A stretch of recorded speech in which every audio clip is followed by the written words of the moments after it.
सभी साथियों को क्रांतिकारी जय भीम, जय भारत, जय संविधान, जय मान्यवर साहब कांसीराम। साथियों, आप सभी को बता दें कि गोल्डन दास की रिहाई को लेकर दिल्ली के जंतर मंतर पर एक बहुत बड़ा प्रोटेस्ट होने जा रहा है। 10 सितंबर को तमाम सामाजिक संगठनों, सामाजिक लोगों द्वारा ये प्रोटेस्ट किया जाएगा, जिसमें राजनीतिक दलों के साथ साथ वो तमाम सामाजिक संगठन शामिल होंगे और इसी के साथ तमाम जो वकील साथियों के संगठन हैं वो भी इस प्रोटेस्ट के अंदर शामिल होंगे और गोल्डन दास की रिहाई को लेकर वो मांग उठाएंगे। इसी बीच आप सभी को बता दें कि गोल्डन दास पर जो बिहार पुलिस प्रशासन द्वारा FIR दर्ज की गई, गोल्डन दास का जो प्रोटेस्ट रहा उस पर बिहार पुलिस प्रशासन द्वारा FIR दर्ज की गई और गोल्डन दास के साथ साथ तमाम और 16 और बहुजन समाज के युवा साथी थे जिनके ऊपर FIR दर्ज हुई। इसी बीच अगर हम बात करें तो गोल्डन दास के ऊपर जो FIR दर्ज हुई 276 नंबर FIR है, जिसके अंदर तमाम धाराओं के तहत गोल्डन दास पर कार्रवाई की गई। इसी बीच आप सभी को बता दें कि गोल्डन दास के केस में जो FIR दर्ज हुई 276/224 जो FIR दर्ज हुई उसके अंदर टोटल 12 धाराएं बिहार पुलिस प्रशासन द्वारा लगाई गई है, जिसमें अगर हम जिक्र करें तो उन सेक्शनों के अंदर क्या कुछ बातें हैं और कितना सजा का प्रावधान है और कहां तक वो धाराएं उचित हैं वो आप सभी को बताना चाहेंगे और आप सभी भी अपनी प्रतिक्रियाएं जरूर दें। इसी बीच सबसे पहले गोल्डन दास की FIR पर जो धारा लगी वो 148 IPC की धारा लगाई गई। BNS की धारा 191(3) जो है वो गोल्डन दास के ऊपर लगाई गई, जिसके मुताबिक कोई व्यक्ति कोई घातक हथियार या किसी ऐसी चीज से लैस होकर दंगा करता है जिससे जान जाने का खतरा हो, उसे जो सजा होगी वो 3 साल तक की जेल हो सकती है, उस पे जुर्माना लगाया जा सकता है या फिर दोनों हो सकती हैं। 148 जो IPC का सेक्शन बोलता है वो तेजधार हथियार की बात करता है और ऐसे हथियार की बात करता है जिससे जान जा सकती है और इसमें सजा का प्रावधान 3 साल तक का है। ये गोल्डन दास के केस में FIR के अंदर ये धाराएं लगी। वहीं पर 148 के साथ साथ अगर हम बात करें तो गोल्डन दास पर 146 IPC की धारा भी लगाई गई। 146 IPC की धारा बोलती है कि अगर कोई व्यक्ति किसी विधि विरुद्ध जन समूह के सामान्य मकसद को पूरा करने के लिए बल या हिंसा का इस्तेमाल करता है तो ऐसे जन समूह के सभी सदस्य उपद्रव करने के अपराध में दोषी माने जाएंगे। साथियों, आप सभी को बता दें कि बहुजन समाज के जो 16 और साथी पकड़े गए और गोल्डन दास पकड़ा गया, उनके ऊपर तमाम तरह की 146 धारा के तहत कार्यवाही की गई कि उस प्रोटेस्ट के अंदर जो लोग शामिल थे सभी के ऊपर हिंसा फैलाने का जिस तरीके से बिहार पुलिस प्रशासन द्वारा आरोप लगाया और इसी 146 के तहत सभी साथियों को गिरफ्तार किया गया। इसके बाद बिहार पुलिस प्रशासन की तरफ से जो धारा लगाई गई वो 149 IPC की धारा लगाई गई, जिसके अंदर अगर हम बात करें तो ये धाराएं यदि लोगों के समूह में से कोई एक व्यक्ति अगर किसी अन्य व्यक्ति को गंभीर चोट पहुंचा देता है तो सभी को चोट पहुंचाने की धारा के तहत सजा दी जाएगी। ये वो जो 149 के अंदर जो बात की गई है वो अगर जो ग्रुप के अंदर प्रोटेस्ट कर रहे थे एक व्यक्ति अगर हिंसा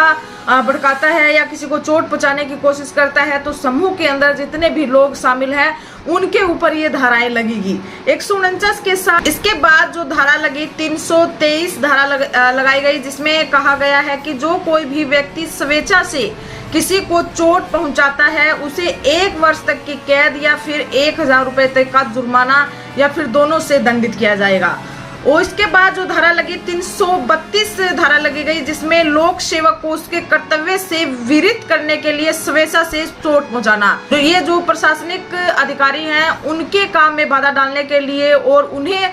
स्वेच्छा से चोट पहुंचाने के तहत ये धाराएं लगाई गई। इसी के साथ साथ आगे जो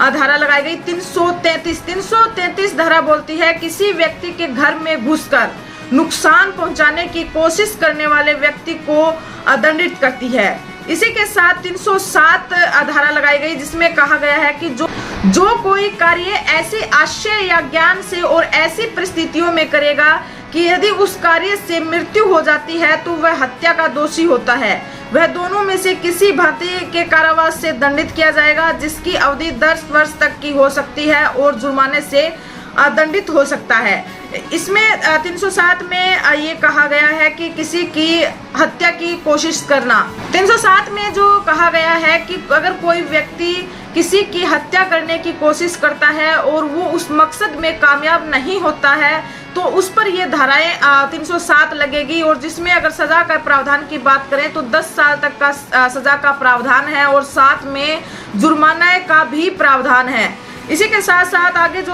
धारा लगाई गई वो 353 धारा लगाई गई, जिसमें कहा गया है कि जो कोई भी किसी लोक सेवक पर उसके सरकारी कर्तव्य के निर्वहन को रोकने या उसे ऐसा करने से रोकने के इरादे से हमला करेगा या आपराधिक बल प्रयोग करेगा, उसे किसी एक अवधि के लिए कारावास से दंडित किया जाएगा, जो 2 साल तक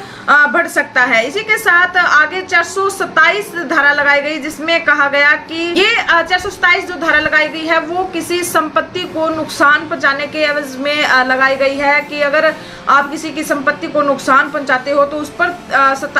427 आईपीसी की धारा लगेगी। इसी के साथ आगे 402 धारा इसमें लगाई गई, इसमें कहा गया कि डकैती करने के प्रयोजन से एकत्रित होना। आप सभी इसमें कितनी सच्चाई देखते हैं, क्योंकि उनका प्रयोजन था, उनका जो मकसद था वो बिहार के मुजफ्फरपुर में जो घटना हुई उसकी एवज में उन्होंने वहां पर प्रोटेस्ट किया गया था। तो जो 402 सेक्शन बोल रहा है वो ये बोल रहा है कि डकैती